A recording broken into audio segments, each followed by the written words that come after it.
The eStudio system can print banners on Toshiba's special water and tear-resistant Aqua Ace banner paper. After you have programmed a custom paper size for banner prints, you are now ready to print a banner.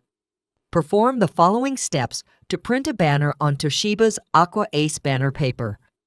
Select the original paper size drop-down box. Select the custom paper size of banner 8.5 by 47.24 inches.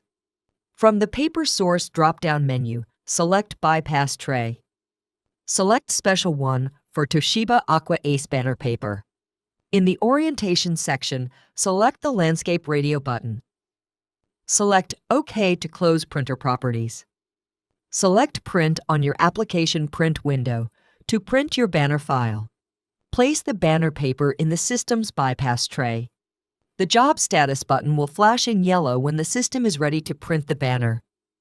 To print the job, select the Job Status button, displayed as an exclamation point on the top right, on the touch panel. The system will prompt you to change the paper type to match your banner print job. Select Special 1 paper for Aqua Ace banner paper. Press the Start button to print your banner.